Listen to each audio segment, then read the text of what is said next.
Lideramos el camino de la opinión pública y buscamos que la cultura del debate alcance consensos y soluciones a los problemas de nuestro país.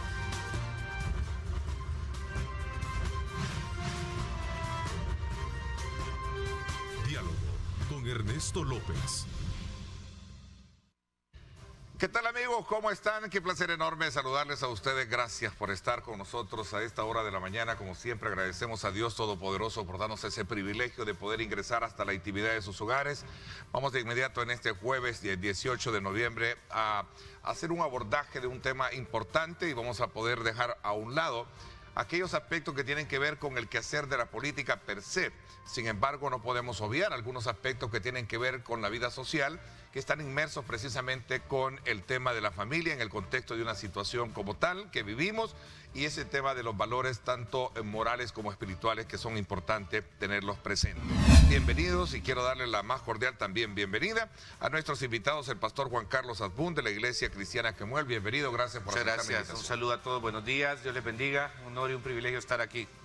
Gracias también al pastor Edgar López Bertrán del Tabernáculo Bíblico Bautista Amigos de Israel. Pastor, bienvenido, gracias por acompañarnos. Agradecemos la visita, buenos días para todos, qué buena manera de despertar, hablando de cosas positivas y algo que realmente puede cambiar la atmósfera de nuestro país, la oración. Bueno, ha sido algo milagroso para nosotros. Ustedes saben que la Iglesia Cristiana Evangélica tiene presencia en El Salvador desde muchos años.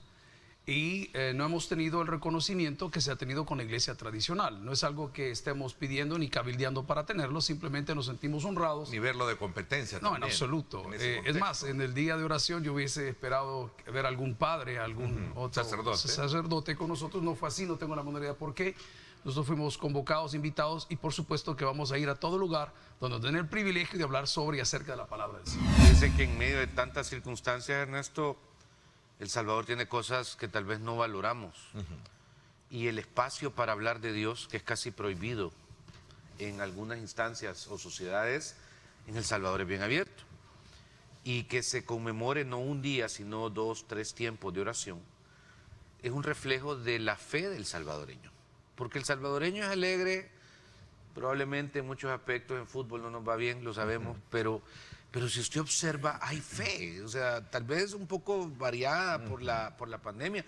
Y cuando el hermano Luis Ticas insiste hace casi 2 décadas en el Día Nacional de Oración, a mí siempre me encantó su testimonio, porque él decía que él iba a la asamblea y les decía que quería ver si podían tener un día, y dice que lo sacaban. Literalmente. Era un constante, incluso tocándonos aquí la puerta a este servidor para que promoviera. Mire, lo echaban de la asamblea y al día siguiente ahí estaba con un decreto. Y al final, cuando se logra eso, se abre una brecha porque pues, nos ha permitido a todos, como el día de ayer, asistir, habiendo 2 o 3 fechas donde se unificó en la asamblea ayer por el decreto del presidente establecido ejecutivo el año pasado. Pero también hay actividades paralelas que serán el 23 en distintos lugares del país. Okay. El día que nos demos cuenta que la oración no es para que Dios haga nuestra voluntad, como lo estamos leyendo, sino todo lo contrario, que nosotros hagamos la voluntad de Dios, el poder de la oración se va a notar mucho más. Siempre les he dicho que la oración lleva y se acompaña de acción. Yo pido a Dios la fuerza para hacer lo que yo tengo que hacer.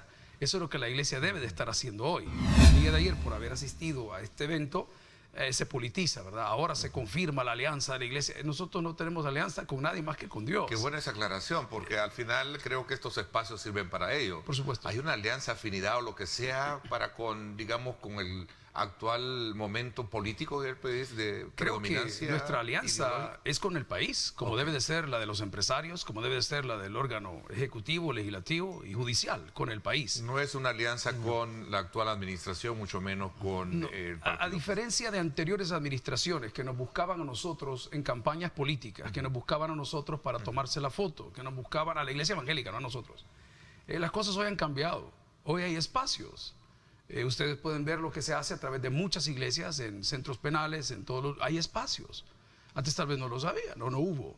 Pero una alianza per se, no hay tal cosa, no es esa nuestra mentalidad, ni nuestra finalidad, estar afiliados a ningún partido político. Y yo soy una segunda generación de liderazgo en una iglesia que pues nació aquí hace 44 años. Y la afinidad que ustedes veían con anterioridad, con un específico partido, no la van a ver más, eso es un hecho. Y eso no significa que no somos amigos, no significa que no nos hablamos. Entonces, solo aclarar eso y el hecho de retomar la oración no como un complemento, sino como un plato fuerte. Es un plato fuerte, Ernesto. No hay ninguna alianza entre la iglesia evangélica ni con el actual oficialismo, ¿no? Por lo menos del Tabernáculo Bíblico Bautista Amigo de Israel, no existe tal cosa. Lo que sucede es de que hay muchísimas personas pertenecientes al oficialismo o a las otras o a la oposición opciones que pertenecen son a las cristianos iglesias. evangélicos, Sí. exacto. O católicos. Y de repente, sí, o católicos, No. pero hablando de nuestro caso. Y entonces entramos en un tiempo donde, mire, creo que el debate no es económico, el debate no es filosófico, el debate no es ni siquiera religioso ni académico. El debate es generacional. Y al estar en este momento en una coyuntura donde usted ve un crecimiento de una generación que está acercándose a las distintas esferas, economía, política, etcétera, su mente tiene ese debate. Y entonces el rol de la iglesia, ¿cuál es? Cumplir su misión. Pero volviendo a lo que nos trae a este lugar el día de hoy, agradecer la apertura de su casa, es el invitar a las personas a que puedan volver a la oración. Como le decía, no como un acompañamiento, este es empoderamiento. Es curioso ver cómo las personas hemos perdido la fe porque estamos orando a un Dios imaginario. Y eso es algo que tratar. Las personas dicen, es que mi Dios no me oye, pero yo no sé quién le oró y cómo le oró. La Biblia en el Nuevo y Antiguo Testamento deja pues lineamientos claros de cómo la oración debe de ser elevada, con sencillez, con honestidad de corazón, sin doblez, confesando nuestros pecados. Eso se olvidó. ¿Cómo ve la iglesia evangélica el país? Creo que Y sobre todo cuando vemos estos indicadores de la cual no puede estar, digamos, ajena a una interpretación, a una evaluación, a un diagnóstico la iglesia, porque hablaba el pastor Toby, preocupa el tema de desaparecidos, hay cosas buenas y hay cosas malas en el país. Y no hablo, y quizás nos vamos a entrar un poco a esa frontera para, digamos, tipificar si este es bueno o este es malo, pero hablemos del país, que son, ¿verdad? De la cual somos todos. La iglesia evangélica, en su incidencia, yo creo que ha sido en la transformación del individuo. Me dijo alguien, ¿qué ha hecho la iglesia evangélica por El Salvador? Decime, ¿qué ha hecho? Pero claro, él pensaba en cifras, pensaba en números, pensaba en la infraestructura. En infraestructura, y mi respuesta es, creo que lo más importante, a través de la misión de tantos hombres que ya partieron y otros que están activos en el servicio a la obra, es presentar a familias, a personas desahuciadas emocional y espiritualmente, sin sentido sus vidas, a Cristo Jesús. Y el Cristo Jesús que predicamos es el que cada quien decide, Ernesto, qué hacer con él. Y entonces cuando usted me pregunta cómo ve la iglesia evangélica al país, creo que esta nueva generación, que ya no tiene el argumento yo soy evangélico o yo soy católico, que antes esos argumentos de esta nueva generación no le interesan. O sea, el debate y el pleito se quedó atrás. Y de repente entonces lo que usted encuentra es una generación y cristiana evangélica con una intención de incidir, ¿me entiende? De transformar, y probablemente su interpretación es distinta. Algunas estadísticas que saqué del internet de un pastor que se llama el pastor laico, me encanta porque nos tira fuego. Dice que el 5% de las congregaciones que nosotros decimos tener no existe. Dice que el 10% de ellos no se pueden encontrar por ninguna parte, ya le sube 10. El 20% de las personas jamás ha leído la palabra de los que dicen que somos cristianos. Y aquí puedo avanzar hasta el 70% que no apoya ninguna actividad de tipo evangelístico en una iglesia hoy. Entonces la pregunta es, ¿en quién hemos creído? ¿Qué es lo que estamos haciendo? Ernesto, este es el momento para que los cristianos, los que creemos en Cristo, podamos hablar de Cristo a través de nuestras acciones. Pero nuestras acciones, como decía el pastor, no sustituyen nuestra fe en Él. Así es.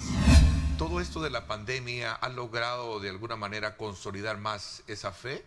Mire, ¿Presencial o sigue siendo ese Dios imaginario, como lo plantea el pastor Toby? se lo voy a decir. El que está más predominando que otra cosa. No Porque no sé quiero- si las iglesias están más llenas o están más vacías. Por miedo, por miedo, Neto, decía. ¿cuándo fue la última vez que me llegó a ver? Bueno, ¡Al regresar! Ya me está sacando los trapos al sol. ¿Sabe qué, Ernesto? Se lo voy a decir con una parodia. En la serie Los Simpsons hay un momento, en la película, perdón, cuando el domo es puesto, y eso lo he repetido varias veces, pero para mí es la mejor ilustración, y Springfield va a quedar anulado, que usted ve la gente que está en la iglesia correr a la taberna de Mou y la gente que está en la taberna de Mou correr hacia la iglesia. Donde quiero establecer es que encontramos sorpresas. ¿Por qué? Porque mucha gente de iglesia que valora congregarse, que establece lo que significa la casa de Dios, ha tomado la decisión post pandemia, post cuarentena, porque aún estamos en pandemia, y quizá no siempre, quiero ser respetuoso, pero muchas veces como una excusa. ¿Qué sucedió con la pandemia? Pues todo el mundo le echó la culpa a Dios, porque como Dios tiene la culpa de todo, ¿verdad? Yo soy el que como, yo soy el que hago, yo soy el que digo, pero Dios tiene la culpa de todo. Entonces, cuando se confrontaron con una realidad y con este problema terrible que ha golpeado a la humanidad entera, entonces decidieron prácticamente que negar su fe y retroceder. ¿Qué significa eso para un pastor? Para mí, frustración, pero a la vez es un reto. Es un reto de saber que las sillas que no están siendo ocupadas hoy, podemos trabajar y debemos trabajar para que puedan llenarse con personas nuevas que quieran escuchar el evangelio de la cruz. No el evangelio del Dios imaginario, sino un evangelio fresco. Ojo. Ahora, ¿qué sucedió con la iglesia hoy? Hay un fenómeno. Usted lo maneja aquí, usted lo maneja aquí, las redes sociales. ¿Qué pasó con el evangelio hoy? Bueno, tenemos que evolucionar y tuvimos que evolucionar. Lo que está pasando en el mundo con esto de la pandemia tiene un ítem en esa forma de ver las cosas ahora de uno de ser humano, porque cuando yo recurro precisamente a establecer preguntas como qué somos, qué hemos hecho para llegar hasta aquí, si existe un objetivo de vida, pero no sé qué es lo que viene, lo que yo encuentro en redes sociales a veces es un mensaje, no sé, tan apocalíptico que me deja ver a mí, bueno, entonces sí, ¿en qué estamos, no? En los tiempos finales, marcamos tiempos. Establezcamos algo. La palabra del Señor en el libro de Hechos de los Apóstoles, que muchos dicen debe llamarse Hechos del Espíritu Santo, atribuido al doctor Lucas, que nunca fue un testigo presencial de los eventos de Jesús, tiene un texto muy lindo. Dice, no os toca a vosotros saber los tiempos y las sazones que están en la sola potestad de Dios. Yo me crié en ese tipo. Yo le llamo terrorismo espiritual. Yo sé que muchas personas no vamos a estar de acuerdo, pero les pido que respeten mi opinión. Claro, o sea. Ese terrorismo espiritual, o venís o te traen. Si te portás mal te van a reventar. Desfigura el rostro de Dios, que se llama a sí mismo el Padre perfecto en su palabra. Un Padre lleno de misericordia, un Padre que disciplina. Pero Dios no me debe traer a su casa asustándome. Eso es lo peor. Yo fui criado en esto todo el tiempo. A mí me preguntan, ¿y usted por qué no toca esos temas? Porque estoy harto. Porque Scofield, un biblista impresionante que escribió un montón de cosas en una Biblia, la versión Scofield, tuvo que enmendar y corregir cuando se dio cuenta que lo que él decía no era correcto. Entonces, hay un principio de interpretación que se nos enseña en el seminario, y muchos de los abogados me van a entender, que nosotros callamos cuando la Biblia calla. El mensaje de la Biblia es de arrepentimiento, que si el Señor viene, ahora comenzamos a especular, y aquí comenzamos a dañar personas, a dañar terceros y a dividir el reino de Cristo. Aterricemos en el tema. Es importante entender que el rol de la iglesia hoy, a través de la oración, del evangelismo y de las buenas acciones, que es lo que estamos hablando, que es el testimonio de haber nacido de nuevo, debe de ser más fuerte que las críticas que lanzamos por arriba y para abajo en contra de personas. A ver, ¿saben cuántos pastores han fallecido en El Salvador de COVID? Según un dato de ayer, 189 pastores. En la plática entre los pastores estábamos sumando 189 pastores evangélicos. Muchos de ellos, con respeto lo digo, pues obviamente porque toda la pandemia anduvieron trabajando, activos, porque el llamamiento no se para por un lugar, una cosa así, pero en el punto suyo de la pandemia creo que sí, El Salvador tiene una iglesia madura, una iglesia que aunque puede parecer menos dinámica, activa, mediática que otras en otros países, ha trabajado muy responsablemente a no andar con fábulas ni con inventos relacionados con las situaciones de salud. Pongamos algo sobre la mesa. La fe jamás contradice quién Dios es. Más fácil. La fe jamás contradice lo que la Biblia enseña. Entonces, el hecho de no practicar la oración, de no tener oración, prácticamente nos está cargando, sobrecargando de tantas cosas que Dios puede ayudar a llevar con nosotros. Luego decía también nuestro moderador el día de hoy de un texto maravilloso que en el Filipenses, por supuesto, ¿verdad? Que debemos orar todo el tiempo y estar confiados y no preocuparnos por nada. Pero volviendo a eso, ¿en qué tiempos estamos viviendo? Pero por acción y gracia. Con acción y gracia. No voy a estar yo realmente no solamente en el reclamo. Exacto. Ahora, algo que es bien importante alrededor de la oración es que es personal, eso no lo podemos negar. Sin embargo, Ernesto, cuando el ser humano establece menos tiempo de oración, menos búsqueda de Dios, obviamente cambia personalidad, sociedad, concepto. Espiritualmente, días como el Día Nacional de Oración, que bien dijo el pastor, no representa que sea un día y los demás no se hagan. Creo que son esfuerzos que nos quieren llevar a recordarnos. Y todas las cosas que están alrededor dando vueltas y seguirán dando vueltas en el mundo, jamás van a ganar sobre lo que la palabra estableció. Los cielos y la tierra pasarán, pero mis palabras no pasarán. Mi invitación es que volvamos a la oración honesta, no la repetitiva, Ernesto. Que desnudemos nuestro corazón delante de Dios y le hagamos saber lo que Él es para nosotros y lo que nosotros necesitamos de Él. Se habla de que ese nuevo orden nos puede llevar, voy a tratar la manera de despejar esas dudas para aprovecharnos. Se habla de que ese nuevo orden mundial nos va a llevar a tener una sola religión. ¿Es cierto esto? Es en tres cosas. El nuevo orden mundial establece una sola economía. Una sola economía. Una sola religión y un solo poder. Que incluye político, militar, eso, etcétera. ¿Cómo lo ven ustedes? Voy a aprovechar de Mire, toda esa se duda. puede decir no lo sé, porque no tengo todas las respuestas. Se puede decir no sé si se va a hacer, si no se va a hacer, pero sí se establece para mí que son seres humanos finitos, no infinitos. No infinitos, sí, de acuerdo. ¿Okay? Perecederos. Con intereses propios alrededor de lo que hacen y lo que son, que han venido moviendo los hilos desde hace mucho tiempo. Estos problemas que tiene el país, si lo queremos ver tal vez no de manera muy digamos, puntual, pero en términos generales, lo que ya sabemos que está pasando, es producto de una sociedad que no ha logrado comprender o es parte de un problema estructural que por años hemos tenido. Mire, usted hablaba del tema de las desapariciones, por ejemplo, ¿no? Es que todos queremos que solucionen el nuestras cuadro cosas. más triste de una madre es saber que su hija la encontraron, creo que ya la reconoció, sí, la deportista, el papá la reconoció ayer. De otros dos muchachos y así muchos, el caso de Chalchuapa, etcétera, etcétera, ¿no? Ahora, la maldad del hombre, según la palabra, se incrementaría en estos tiempos apocalípticos. Eso es una evidencia clara. Aquí no hay amor de nada. Ahora, la pregunta es ¿con qué me estoy alimentando? Nosotros como cristianos, lo dijo Juan Carlos, es difícil. Nos toca ver al que cometió el hecho y a la víctima. Es difícil poder tener esa división. La iglesia no está aquí sino para acompañar, para ayudar, para consolar a través de la palabra de Dios a las personas que así lo permitan. No podemos tomar lugar en esto. Me resisto a creer que El Salvador es una sociedad fallida. Porque si bien es cierto que estos casos para muchos son aislados y para otros no lo son, creo que son casos que mueven el sentimiento, que duelen en el alma, pero sobre cualquier acto de maldad creo que hay miles de personas interesadas en hacer actos de bondad.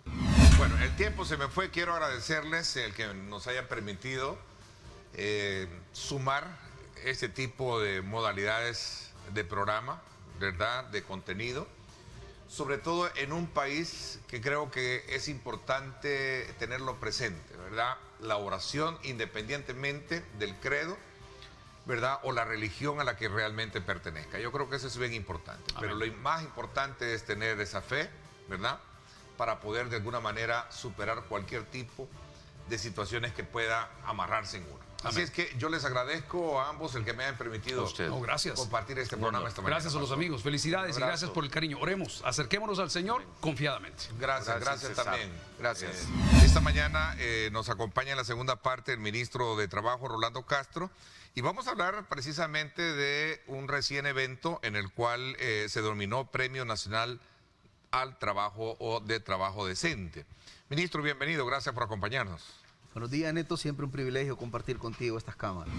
Sí, el Ministerio de Trabajo, en alguna medida desde la llegada del presidente Bukele, hemos tratado de impregnarle un poco más de protagonismo y de tutelar los derechos de la clase trabajadora. Encontramos un segmento de empresas que puede ser un 5 o 7% máximo que incumplen de forma permanente y sistemática los derechos de los trabajadores.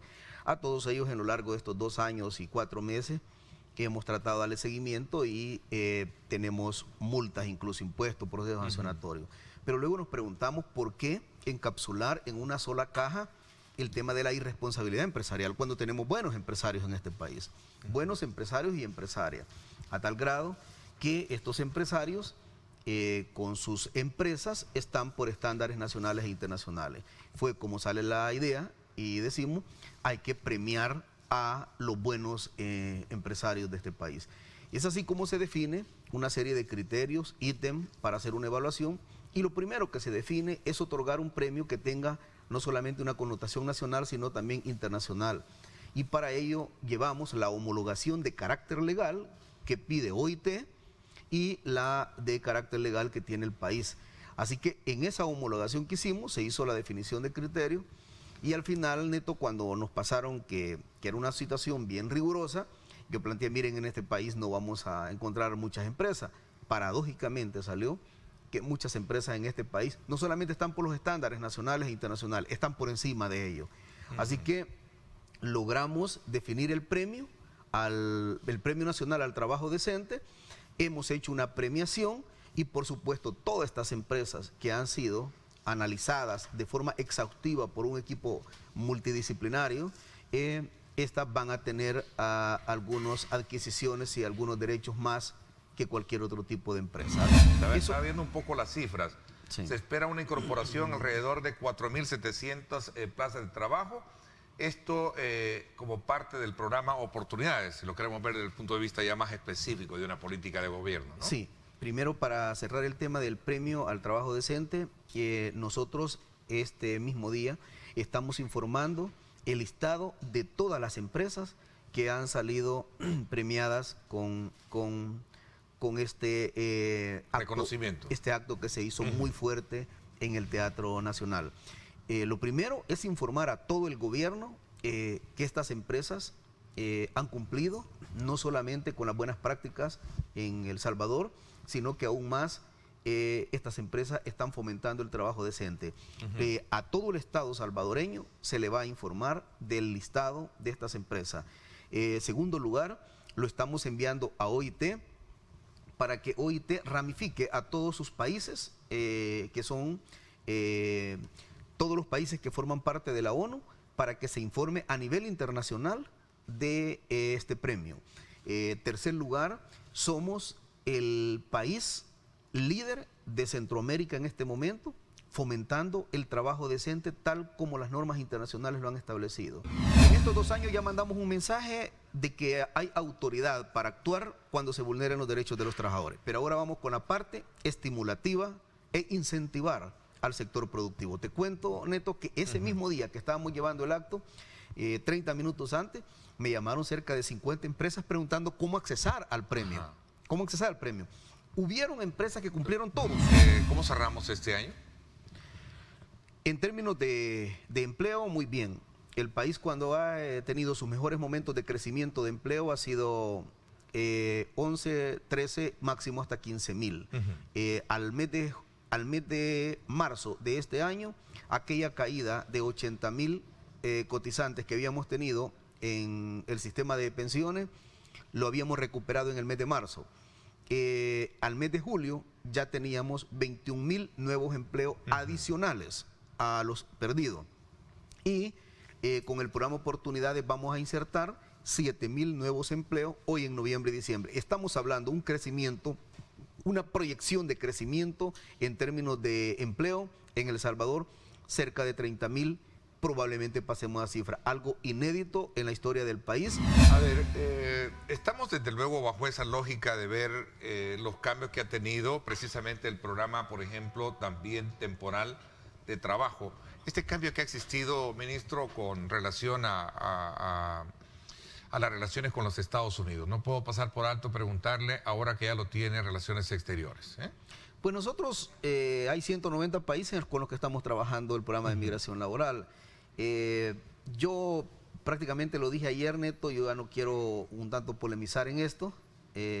Creo que entre la señora encargada y mi persona no existe la mejor química en este país, porque yo soy de aquellas personas que soy respetuoso de la soberanía de los pueblos y nosotros tenemos que respetar todos los países del mundo su soberanía, y a cambio de eso creo que pedimos la misma reciprocidad. Para mí el tema está agotado, está cerrado, y al final la política integral del gobierno de El Salvador, si bien es cierto, estos temas de migración laboral están como una medida paliativa, pero lo integral para nosotros es construir un país con oportunidades en El Salvador. Y porque cualquier programa de migración laboral, regular, irregular, legal o ilegal, no deja de ser siempre una ruptura de una familia y una ruptura de una sociedad. Sin embargo, nosotros vamos a seguir trabajando con el resto de países del mundo y te informo que en este mes, Dios mediante, estamos mandando un contingente muy grande para Canadá. Así que yo el tema, más que polemizar con la señora Mens, me estoy concentrando en conseguir fuentes de oportunidades y de trabajo para nuestra clase trabajadora, que es lo que necesita. ¿Qué tipo de verificación van a hacer con las empresas con el tema de los aguinaldos? Dice acá, hay muchas empresas, por ejemplo, aquí un amigo dice, yo tengo problemas con relación a que siempre me hacen ciertos descuentos, pero ¿va a haber una canal de comunicación, pregunta, para poder hacer denuncias? Sí, nosotros... ¿Qué plan se tiene? Pregunta al final. Sí, no, ya nos están llegando las primeras denuncias que algunas empresas están queriendo negociar aguinaldos con los trabajadores. Quiero dejar claro acá en tus cámaras, Neto, el aguinaldo no es sujeto de negociación con nadie. El aguinaldo es un mandato de ley que tienen que cumplirlo todas las empresas en este país.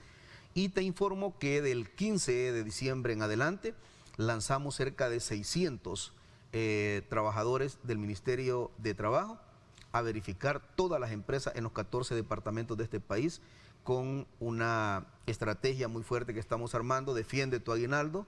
Vamos a salir todos nuestros equipos, yo personalmente, nuestra viceministra va a salir a verificar. No vamos a permitir que ninguna empresa violente el derecho del aguinaldo a la clase trabajadora. Ahora, el tema de la pandemia, sin duda alguna, no es algo que no puede invisibilizarse, que impactó muchísimo en todas estas proyecciones, ministro. Y no solamente a nivel nacional, sino a nivel internacional, el mundo entero. Fue una cosa complicada. Pero si nosotros nos preguntábamos y hablábamos con el señor presidente que si hemos logrado 30,000 nuevos empleos, que por ahí va a andar la proyección al cierre de diciembre, pero te estoy dando datos conservadores. Pueda que pase eso. 30,000 nuevos empleos, imagínate, Neto, que hubiéramos hecho si no hubiéramos tenido pandemia. Y el país, el mayor crecimiento que tuvo durante toda la historia fue 15,000. Y nosotros hoy vamos a llegar a 30,000, doble, con pandemia todavía. Ministro, me preguntan acá sobre el tema de la zafra, el trabajo rural, me dicen, ¿qué se tiene? Porque aquí denuncian que hay muchas violaciones laborales. Sí, en el tema agrícola nosotros hemos fortalecido nuestra área de inspección agrícola y en efecto, partiendo de las temporadas, que a veces hay un plus adicional de mayor contratación de trabajadores y trabajadoras, prácticamente en este momento estamos ya con nuestros equipos activados. Te puedo garantizar, Neto, que tenemos un despliegue total en los 14 departamentos verificando esto y cualquier tipo de irregularidad que se está viendo estamos actuando de inmediato. El propósito es, de alguna manera, tener la información información a real. la mano, real, objetiva. Y no especulativa. Ahora, ¿cómo se logra eso? OIT tiene un software, pero ese software nos dijeron, miren, la plataforma que ustedes tienen, informática, es deficitaria. Nosotros contratamos una buena plataforma en el ministerio, después nos dijeron que el equipo técnico tenía que ser especializado. Hicimos la prueba. Conclusión, Neto, OIT nos acaba de entregar el software y vamos a ser el primer país de Centroamérica y el segundo de América Latina que va a tener un sistema de información de mercado laboral. El único que lo tiene en América Latina solamente es Chile. Seremos, ojo con esto, el primer país de Centroamérica que va a tener un sistema de información de mercado laboral y autorizado por organismos internacionales, y seremos el segundo de América Latina. El único que lo tiene solamente es Chile. Bueno, ministro, el tiempo se me fue. Yo quiero agradecerle el que nos haya permitido. Vamos a estar a la expectativa del cierre del año, sobre todo porque aquí me estaban haciendo... Hay muchas preguntas. Una de ellas me dice, ¿qué sector o qué rubro es el que más generó empleo al cierre del año? Sí. En términos generales ha sido fundamentalmente el comercio e industria. Pero hay una cosa, Neto, y esto sí quisiera, antes de cerrar, que nos acompañen ustedes, porque nosotros después de este evento vamos a incorporar ya a los primeros segmentos de trabajadores bajo el programa Oportunidades. Así que hoy, nomás salgo de acá, me traslado para empezar a insertar ya al mundo del trabajo a personas de 18 años que no tenían experiencia y a personas de 40 años en adelante, que dos rubros que han estado estigmatizados en este país y que no han tenido empleo. Yo no sé si, y corrígeme, voy a aprovechar porque igual recojo las preguntas de nuestro público. Dice acá, ¿por qué no se cambia esa modalidad en las empresas de que si uno no tiene experiencia no le dan trabajo? O sea, al final la experiencia la recoge en el trabajo. Es que por eso es que hemos definido la política del subsidio por el empleo en El Salvador. Hay 4 millones que el presidente nos otorgó para poder ejecutar esto, y los muchachos de 18 años se les va a pagar el subsidio el Estado durante 3 meses y ya quedan con la firma de un contrato individual que van a quedar contratados durante todo el año, y esa persona, esa empresa que necesitaba experiencia, ya no necesita experiencia, claro, porque el muchacho va a trabajar 3 meses de forma focalizada, subsidiado en un buen porcentaje por el gobierno. Aquí preguntan del sector de la construcción. ¿Es uno de los que ha generado también empleo, sector Construcción o ha hablamos sido, de solo de crecimiento de inversión? Construcción ha sido muy fuerte, y está dinamizándose cada día más. La verdad es que con este tipo de estímulos que se está definiendo en el gobierno, estamos propiciando condiciones para más y mejores empresas en este país. Ministro, gracias por habernos acompañado. Neto, gracias siempre y bendiciones a tu teleaudiencia. Gracias. Por mi parte, eso es todo por hoy. Mañana, recuerde, estamos siempre a la misma hora. El debate político semanal, no se lo pierda. Gracias, pásenla bien. Y como siempre, recuerde lo más importante, amar a Dios sobre todas las cosas. Lideramos el camino de la opinión pública y buscamos que la cultura del debate alcance consensos y soluciones a los problemas de nuestro país.